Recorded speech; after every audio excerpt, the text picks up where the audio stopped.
कहीं न कहीं सरकारी तंत्र की कमजोरी है।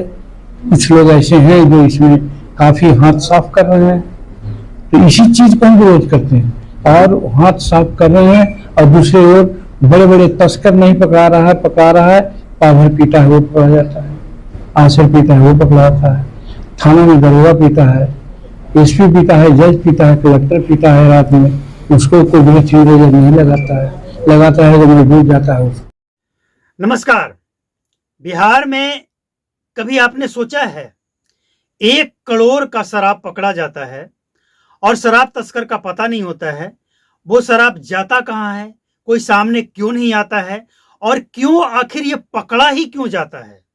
कभी आपके दिमाग में आया कि आखिर ऐसा होता क्यों है? और 1 करोड़ का शराब, आप जो तस्वीर देख रहे हैं, इस ट्रक में पूरा ट्रक विदेशी शराब भरा हुआ था। इतने कार्टून कि पुलिस वाले गिनते गिनते थक गए, पसीने छूट गए। बोतल नहीं, कार्टून गिनने में पसीने छूट गए, समझिए आप। और 3-3 थाना के थाना इंचार्ज, पूरी टीम इस गाड़ी को पकड़ने में लगी हुई थी कि कहीं ये मिस ना हो जाए, आगे ना निकल जाए। लेकिन सवाल ये उठता है कि इतना बड़ा खेप बिहार के अंदर मंगवाता कौन है और ये पकड़ा कैसे जाता है?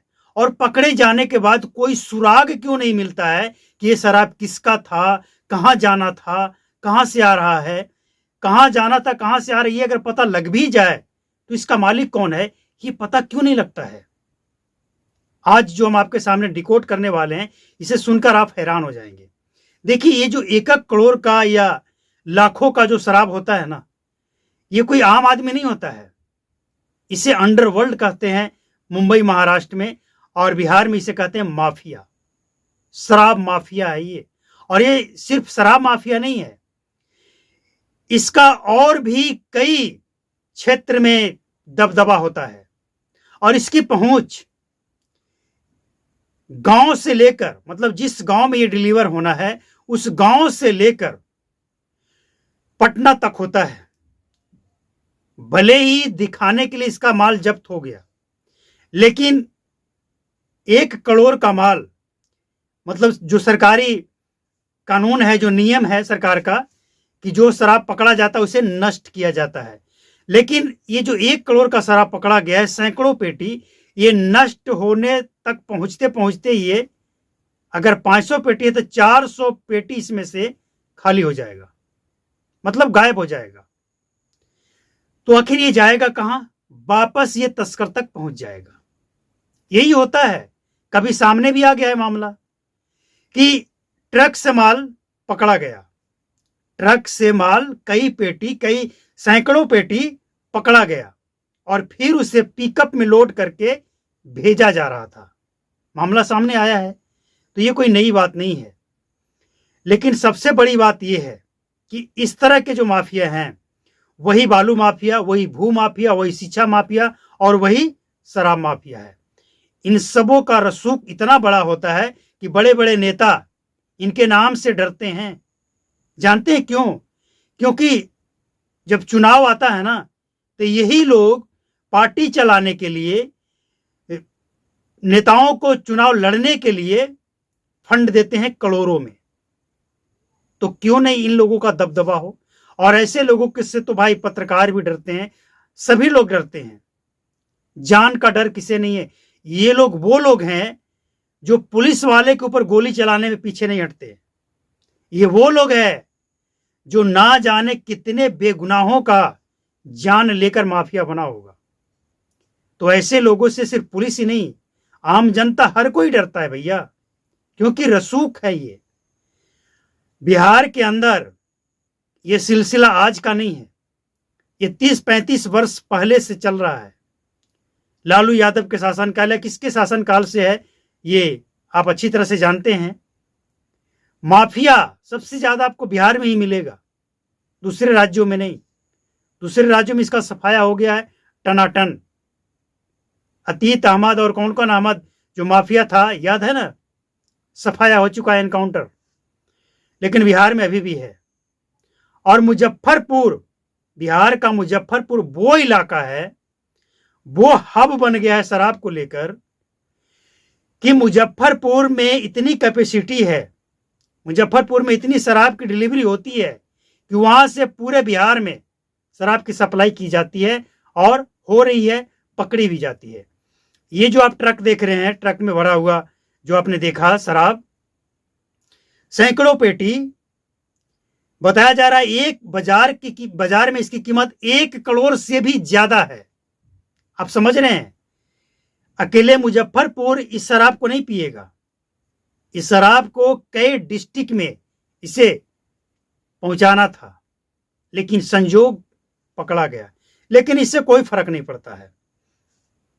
ये सब पुरानी बातें हैं और ये सिलसिला भी पुराना है। नई बात यह है कि डीजीपी साहब का जो आदेश है उसका पालन होते हुए दिख रहा है। मतलब पुलिस के ऊपर कहीं ना कहीं इस बात का प्रेशर है अधिकारी की तरफ से कि अवैध शराब बिहार में बिकना नहीं चाहिए।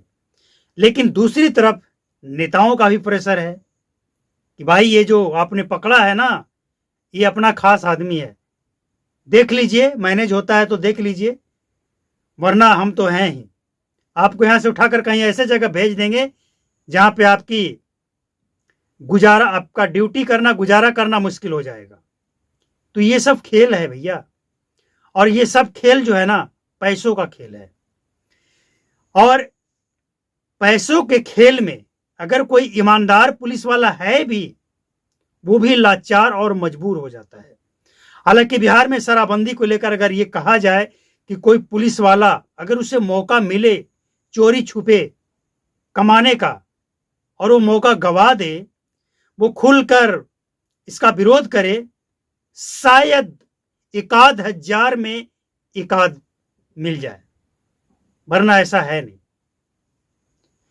सबने देखा है, सुना है बिहार में पुलिस वाले की क्या स्थिति है, पुलिस वाले कितने ईमानदारी से शराब पकड़ते हैं और शराब बेचने वाले को कितना पकड़ते हैं, पीने वाले को कितना पकड़ते हैं। सबने देखा है कि व्यक्ति जो कि वीडियो अपलोड करता है खाली बोतल दिखाकर, उसे भी जेल में डाल दिया जाता है। यह है बिहार, और यह है बिहार का शराबबंदी कानून। लेकिन सवाल तब जरूर खड़ा हो जाता है भैया, जब 1 करोड़ का शराब पकड़ा जाता है और इसका मालिक कौन है, ये पता लगाने में सरकार, प्रशासन सब विफल है। सवाल तब जरूर खड़े हो जाते हैं जब ऐसे लोग अगर पकड़े भी जाएं गलती से, तो जेल नहीं होती है, सजा नहीं होती है, रसूख वाले हैं, नीचे से लेकर ऊपर तक पैसे फेंकेंगे, सारा सबूत खत्म हो जाएगा। सवाल तब खड़े होते हैं जब एक पीने वाला व्यक्ति 90 दिनों तक जेल में होता है और करोड़ों का शराब बेचने वाले के खिलाफ पुलिस के पास कोई सबूत नहीं होता है।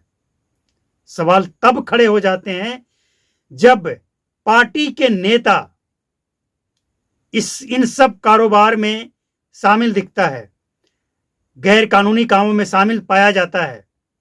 कार्रवाई के नाम पे न पार्टी के तरफ से कुछ होता है और न प्रशासन के तरफ से कुछ होता है। सवाल तब खड़े होते हैं।